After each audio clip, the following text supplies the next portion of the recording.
मुख्यमंत्री माझी लाडकी बहीण योजनेमधील ज्या महिलांची के-वाय-सी चुकली आहे, ज्यांची काही ना काही कारणास्तव के-वाय-सी चुकल्या असल्यामुळे ते आता बाद झाले आहेत किंवा मग त्यांना हप्ते आले नाही आहेत. नोव्हेंबर असो, डिसेंबर असो किंवा मग आता येणारा हा जानेवारीचा महिना असो, या सर्व हप्ते त्यांना अजूनही आलेले नाही आहेत. जानेवारीचा तर समजा येणार आहे, परंतु डिसेंबर आणि जो काही नोव्हेंबरचा हप्ता आहे तो खूप साऱ्या लाडक्या बहिणींना आलेला आहे. परंतु ज्यांची के-वाय-सी चुकली असेल किंवा मग इतर कारणांमुळे त्यांची के-वाय-सी झाली नाही आहे, तर त्यांना तो हप्ता मिळालेला नाही आहे. तर मग आता यांच्यासाठी जे काही पुन्हा मुदतवाढ पाहिजे आहे, तर मग तुम्हाला एक काम करावं लागणार आहे. ज्यांची के-वाय-सी चुकली आहे त्या बहिणींना सांगत आहे आणि तुम्हाला हे काम केल्याशिवाय पर्याय नाही आहे. कारण की सरकार अजूनही पुन्हा मुदतवाढ के-वाय-सीची जी काही मुदतवाढ आहे त्याबद्दलचं कुठलंही वक्तव्य किंवा मग प्रसारमाध्यमातून त्याबद्दलची सूचना किंवा मग जे काही वेबसाईट्स आहेत आपल्या गव्हर्नमेंट वेबसाईट त्यावर कुठल्याही प्रकारची सूचना किंवा मग आदित्यताई तटकरे महिला व बालविकास मंत्री आहेत यांच्या माध्यमातून काहीही अशी सूचना किंवा मग अशा प्रकारचं वक्तव्य त्यांचं अजूनही आलेलं नाही आहे. म्हणजेच की सरकार याबाबत किती गंभीर आहे हे आपल्याला आता दिसून आलेलं आहे. तर मग आता आपल्याला एकच उपाय करावा लागणार आहे. तो उपाय मी तुम्हाला पुढे व्हिडिओमध्ये सांगणार आहे. त्याचबरोबर तुमची के-वाय-सी का चुकली हे सुद्धा आपण जाणून घेऊया आणि त्याचबरोबर आणखीन काय काय कारणं होते ज्यामुळे की आपली के-वाय-सीच झाली नाही, राहून गेली, सर्व काही जाणून घेऊया आजच्या व्हिडिओमध्ये. सर्वात महत्त्वाचं म्हणजे की आपल्याला जर पुन्हा मुदतवाढ पाहिजे असल्यास आपल्याला हे एक काम करावंच लागणार आहे. ते कोणतं काम आहे ते सुद्धा मी तुम्हाला व्हिडिओमध्ये सांगणार आहे. तर व्हिडिओला शेवटपर्यंत बघा आणि चॅनलवर नवीन असाल तर चॅनलला सबस्क्राईब करा, व्हिडिओला लाईक करा आणि शेअर करायला विसरू नका. तर नमस्कार, मी देवानंद गव्हांदे स्वागत करतो आपलं टेक्निकल मराठाजी या चॅनलवर. चला तर आजच्या व्हिडिओला सुरुवात करूया. तर बहिणींनो, लाडकी बहीण योजनेमध्ये खूप दिवसांपासून जे काही विविध पडताळण्या चालू होत्या, स्क्रुटनी आली, त्याचबरोबर विविध प्रकारचे जे काही व्हेरिफिकेशन्स होते ते झाले आणि त्याचबरोबर आता नवीन जी की ई-के-वाय-सी आहे तीसुद्धा करावी लागली. आता याला कारण म्हणजे की खूप साऱ्या बोगस लाभार्थी महिलांनी लाभ घेण्याचा प्रयत्न केला होता आणि ज्या सरकारी नोकऱ्यावर असून सरकारी हुद्द्यावर असून त्याचबरोबर 2.5 लाखापेक्षा जास्त उत्पन्न असल्यावरही, घरी चारचाकी वाहन असल्यावरही, इतरही जे काही त्यांच्याकडे सर्व संपन्नता असल्यावरही लाडक्या बहीण योजनेचा लाभ त्यांनी घेण्याचा प्रयत्न केला. याबाबत सरकारला माहीत पडलं आणि त्यामध्येच त्यांनी आता जे काही ई-के-वाय-सी आहे हे ऑप्शन आणलं आणि ई-के-वाय-सीची प्रक्रिया यासाठी राबवण्यात आली की जेणेकरून ज्या खरंच गरजू महिला आहेत आणि ज्या या योजनेमध्ये पात्र बसतायत त्यांनाच याचा लाभ मिळावा, हा हेतू सरकारचा आहे. त्यांचा हेतूसुद्धा चांगला आहे. परंतु आता यामध्ये अडचण अशी झालेली आहे की के-वाय-सी करताना खूप साऱ्या अडचणी लाडक्या बहिणींना आलेल्या आहेत. आतापर्यंत 60 लाखाच्या वर लाडक्या बहिणी ह्या के-वाय-सीपासून वंचित राहिलेल्या आहेत. त्यांची के-वाय-सी अजूनही झाली नाही आहे किंवा मग झाली असेल तर ती के-वाय-सी चुकली आहे. म्हणजेच की असं समजून घ्या, काही ना काही कारणास्तव त्यांची के-वाय-सी रद्द झाली आहे किंवा मग चुकली आहे.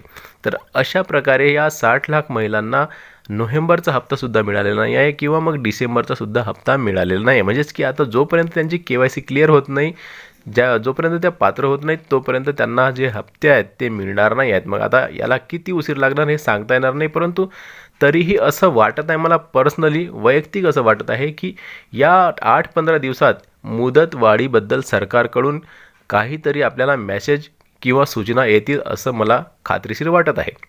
आता हे मला का वाटतं हे सुद्धा मी तुम्हाला सांगणार आहे. तर बघा, सर्वात आधी आपण हे जाणून घेऊया, आपली के-वाय-सी करताना चुकी कुठे झाली.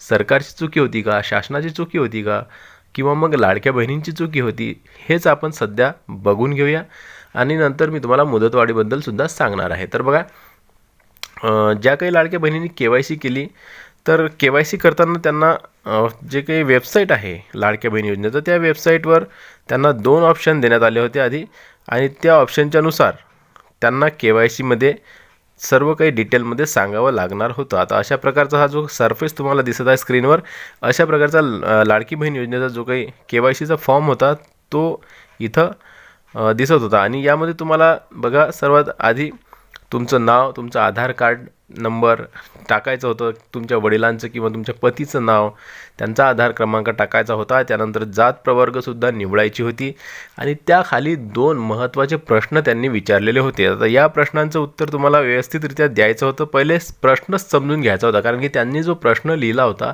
तो प्रश्न अशा प्रकारे भ्रमित करणाऱ्यासारखा लिहिला होता, कारण की खूप साऱ्या आपल्या लाडक्या बहिणी अशा आहेत की ज्यांना अशा प्रकारच्या असं जो काही प्रश्न आहे हा लिहिलेला, त्या प्रश्नांना काय उत्तर द्यावं हे सुद्धा समजत नव्हतं. तर बघा यामध्ये काय लिहिलं, तर पहिला प्रश्न इथं लिहिलेला होता की माझ्या कुटुंबातील जे काही सदस्य नियमित कायम कर्मचारी म्हणून सरकारी विभाग, उपक्रम, मंडळ, भारत सरकार किंवा राज्य सरकारच्या स्थानिक संस्थेमध्ये कार्यरत नाही किंवा सेवानिवृत्तीनंतर निवृत्तीवेतन घेत नाहीत. म्हणजेच की निवृत्तीवेतन घेत नाहीत, त्याचबरोबर कुठल्याही जे काही मंडळं असतील, जे संस्था असतील, स्थानिक संस्था सरकारच्या, त्याचबरोबर सरकारी सेवेत नसतील किंवा मग सरकारी नोकरीवर नसतील, तर अशा प्रकारे आमच्या जे काही कुटुंब आहेत लाडक्या बहिणींच्या घरामधून असं व्यक्ती कुठेही सरकारी नोकरीवर नाही असं यामध्ये लिहिलेलं आहे. आता यामध्ये खाली 2 ऑप्शन दिले होते, होय किंवा नाही. तुम्ही सांगायचं आहे हो असेल तर हो, नसेल तर नाही, असं तुम्हाला लिहायचं होतं. परंतु आता हा प्रश्नच असा लिहिलेला आहे की असं वाटत होतं की इथं नाही लिहायचं आहे, कारण की यांनी काय लिहिलेलं आहे की सेवानिवृत्तीनंतर निवृत्तीवेतन घेत नाहीत, सरकारी कर्मचारी नाहीत, हे स्थानिक संस्थेमध्ये कार्यरत नाही.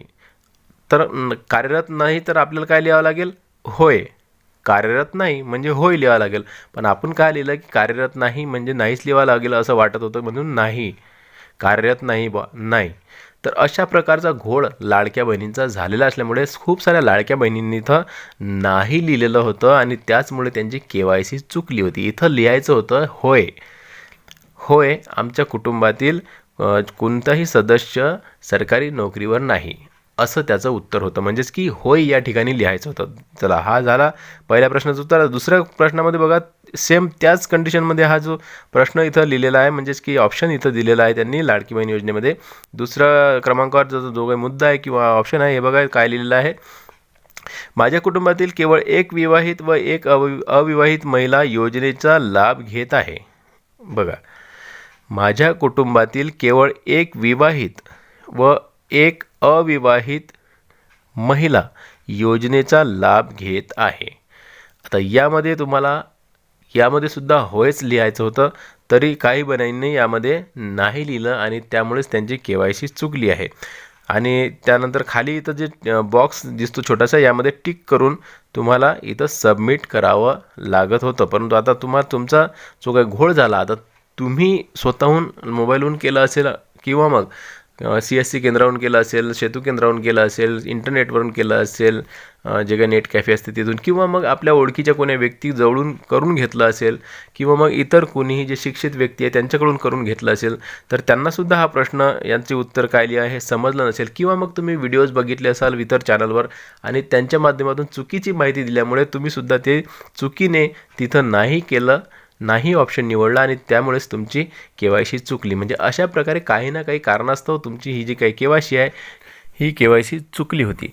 तर आता यामध्ये आणखीन 2-3 कारण असे होते की एक तर सरकारी जे की लाडक्या बहिणीचं पोर्टल होतं ते खुलतच नव्हतं, किंवा मग खुललं तर OTPच नाही यायचा, OTP येण्यासाठी खूप वेळ लागायचा, तोपर्यंत टाईमआउट होऊन जायचा.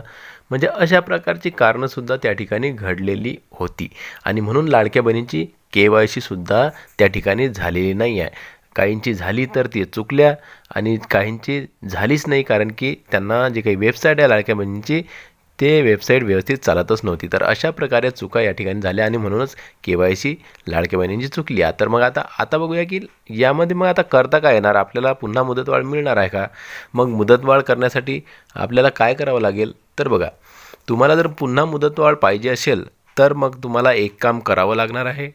तर तुम्हाला काय करायचं आहे की आपल्या तालुक्याच्या ठिकाणी जाऊन आपलं जे काही तहसील कार्यालय आहे तिथं जाऊन महिला व बाल विकास विभाग जो काही लाडक्या बहिणींसंबंधीचा किंवा विविध जे काही योजना महिलांसंबंधीच्या चालवतात त्या विभागाकडे जाऊन तुम्ही याची चौकशी करू शकता, त्यांना सांगू शकता. तिथच्या जे काही पोर्टल आहे त्यावर आपले आधार नंबर नेऊन तिथं टाकून आपलं जे काही स्टेटस आहे ते चेक करू शकता आणि तिथं बघू शकता की नेमकं आपलं चुकलं काय. त्या ठिकाणून आपल्याला माहिती पडणार नेमकं आपलं चुकलं काय. आणि तिथंच त्यांना एक अर्जसुद्धा द्यायचा आहे आणि त्या अर्जामध्ये सांगायचं आहे की आमची KYC अशा प्रकारे चुकलेली आहे, किंवा मग तुमचं पोर्टलच चालत नसल्याकारणानं आमची KYC झालेली नाही आहे.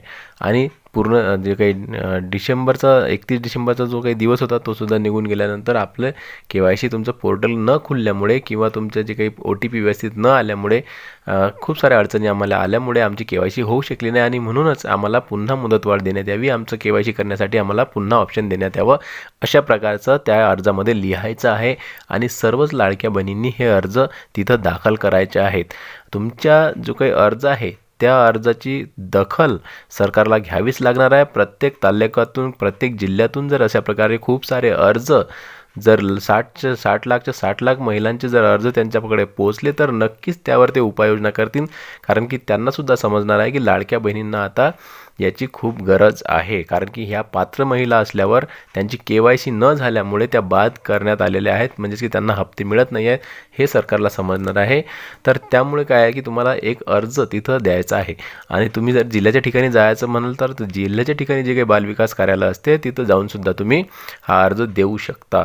आणि अशा प्रकारे खूप मोठ्या प्रमाणात जर अर्ज त्या ठिकाणी महिला विकास जे काही विभाग आहे त्यामध्ये पोहोचल्यावर त्यांना त्याची दखल घेणे जरुरी आहे. आणि लवकरात लवकर दखल घेऊन तुम्हाला मुदतवाढ मिळू शकते. तर हे आपलं जे काही एक काम आहे हे तुम्हाला लवकरात लवकर करायचं आहे, जेणेकरून आपल्याला लवकरात लवकर मुदतवाढसाठी ऑप्शन मिळणार आहे.